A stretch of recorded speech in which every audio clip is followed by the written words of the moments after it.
రంగస్థలం తర్వాత సీరియల్స్ ఒక్కసారిగా సినిమాలో వచ్చి పడ్డారు. సినిమా వాతావరణం ఎలా అనిపించింది సెట్లో? ఆన్ సెట్లో అందుట్లో super star Mahesh Babu cinema చూస్తున్నారు ఆయన డైలీ లొకేషన్లో. ఎలా ఉండేది లొకేషన్లో అసలు మొత్తం?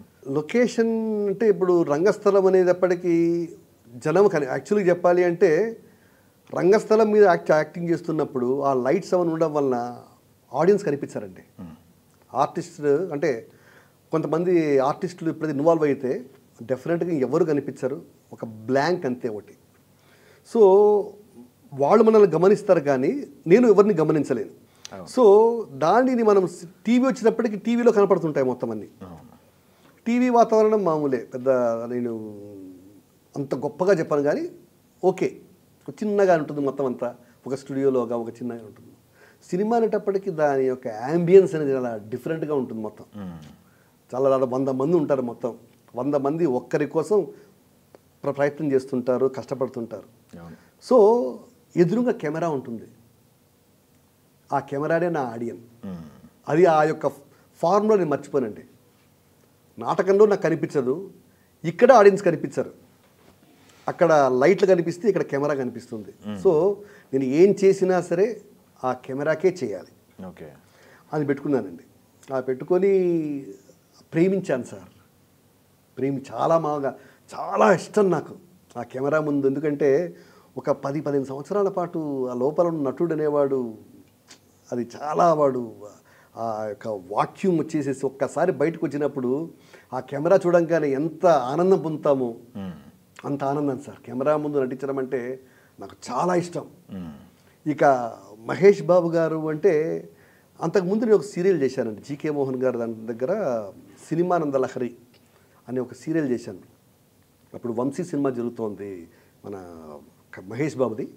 సో ఆ టైంలో నేను హీరో క్యారెక్టర్, అందులో ఆ hero Mahesh Babu fan. So కాబట్టి నాకు కృష్ణ అంటే చాలా ఇష్టం సార్. నాకు చాలా చాలా ఇష్టం కృష్ణ గారు అంటే. సో ఆ విధంగా మహేష్ బాబు గారి మీద కూడా నాకు కొద్దిగా అభిమానం అనేది, ఎక్కువగా ప్రేమ పెరిగింది. సో ఆయన చూడంగానే ఆయనతో పాటు నటించాలనుకున్నాను కానీ ఆయన పెద్ద ఎగ్జైట్ ఫీల్ కాలేదు. ఓకే, మహేష్ బాబు గారు చాలా మంచి నటుడు, బాగా కష్టపడే మనస్తత్వం, సిన్సియర్గా ఉంటాడు, తన పని చేసుకుంటాడు. ఆ కెమెరా యాక్షన్ అన్నప్పుడు మనిషి మొత్తం ఇన్వాల్వ్మెంట్ ఎక్కువగా ఉంటుంది. సో కాబట్టి మనం కూడా దాదాపుగా మనకు ఒక బ్యాక్గ్రౌండ్ ఉంది కాబట్టి మనం కూడా చేద్దాం అలాగే. మనల్ని నమ్మి దర్శకుడు ఒక పాత్ర ఇచ్చాడు, సో ఆ పాత్రను మనం చేద్దాం. ఓకే, సో ఆ విధంగా. ఎందుకంటే ఒక్కడు టైంలో మహేష్ బాబు గారు ఎలా ఉన్నారు, ఇప్పుడు భరత్ అని ఆ టయానికి దాదాపు 10 సంవత్సరాలు ఉన్నట్టుంది ఆ సినిమాకి. 2001 సార్ అది. 2001 ఒక్కడు. భరత్ అని నేను 2017 అనుకుంటా. అవును, 17 సంవత్సరాలు. 17. ఈ 17 సంవత్సరాల్లో మహేష్ బాబు గారు ఏం చేంజెస్ గమనించారు మీరు? అప్పుడున్న మహేష్కి ఇప్పుడున్న మహేష్కి తేడా ఏంటంటే ఏం చెప్తారు? మెచ్యూరిటీ అండి, మెచ్యూరిటీ. అంటే అప్పుడు మహేష్ బాబు కొద్దిగా చాలా ఇంగుగా ఉండేవాడు. చాలా అంటే ఆ యొక్క ఎనర్జీ మాకు తగ్గలేదండి. ఆ సేమ్ ఎనర్జీ. ఓకే, పిడికిలి బిగించాడంటే ఒక్కడు సినిమాలో ఎంత ఎనర్జీ ఉందో ఇక్కడ అదే ఎనర్జీ ఉంది. కాకపోతే తేడా ఏంటంటే ఈ యొక్క 17 సంవత్సరాల్లో తను కూడా మ్యారేజ్ కావడము, చేయడము, దాదాపుగా లైఫ్ని ఇంకా బాగా చూడడము, రకరకాలు ఒక కష్టాలు పడడము, అవన్నీ చూసిన తర్వాత అంటే ఈజ్ ఏ వెరీ జెంటిల్మ్యాన్ అండి, వెరీ జెంటిల్మ్యాన్. ప్లస్ కేరింగ్ కూడా ఉంది, బాగా పట్టించుకుంటాడు, మొత్తం గమనిస్తాడు, బయటపడడు.